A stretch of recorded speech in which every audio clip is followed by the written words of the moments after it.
Today I noticed the Soundcore Q20 is on sale for only $40 today. I can't help make another follow-up video about this pair of headphones. I think it deserves my follow-up video after 3 months of daily use. Normally I would just hang it here and actually sometimes in wired mode,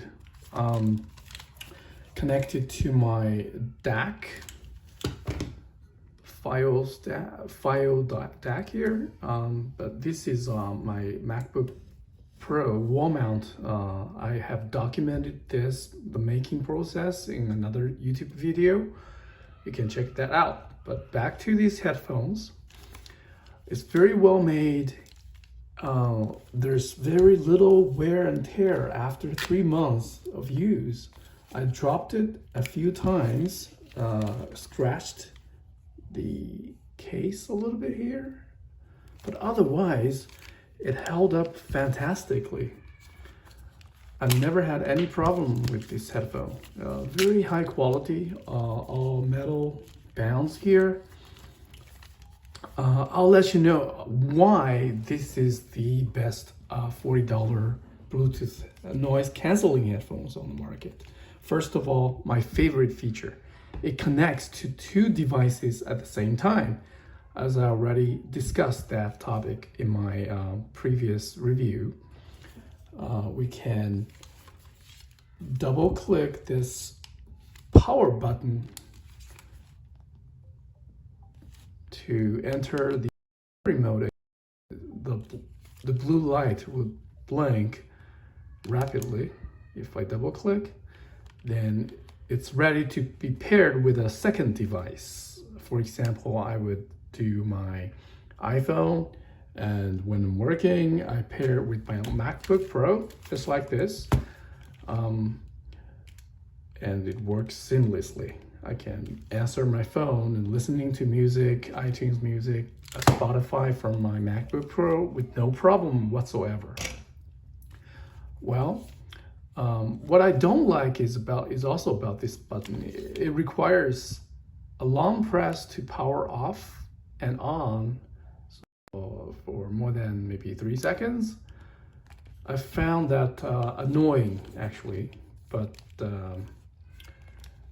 what can you do about it? For this price, really can't complain much.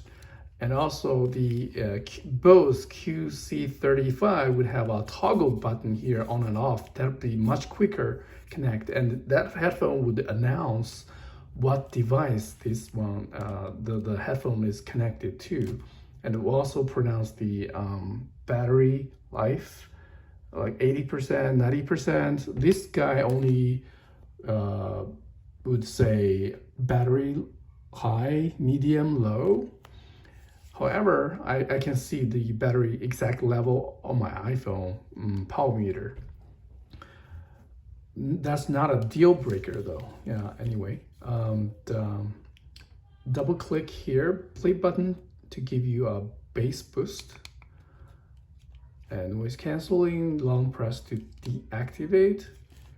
Also, if you put it in wire mode, it will power off to save battery, but the noise canceling still works here. I can also disable the noise canceling feature. My pair may have a bug. I'm not sure that everybody would encounter this problem, but this headband, if you tab or run with this headphone, it would produce a cracking noise. I found that extremely annoying, but I usually sit down and don't do workout with this pair of headphones, so I found that acceptable, I guess. I emailed the Anker support. They got back to me and said it's kind of expected because there are 4 or 6 microphones in the units, and the popping sound would be normal. but I'm not sure if you have the same problem. Please leave that in the comments. Let me know what you think. Anyway, if it's on sale for $40 right now, $39.99, I mean, go get it, man. That's the best comfort and sound quality you can have. Honestly, I swear, I could not tell the difference in terms of comfort and audio quality from my Bose QC35, which is, I mean, more than $250, even $300. Yeah, this is a steal right here. Also, it sounded pretty good in the wired mode as well. I have a very high-end Sony 1000 something headphones for $230 wired headphones. It sounds pretty the same. I mean, even in the wired mode without the noise canceling on, this is great. Try it out. You won't regret it for $40.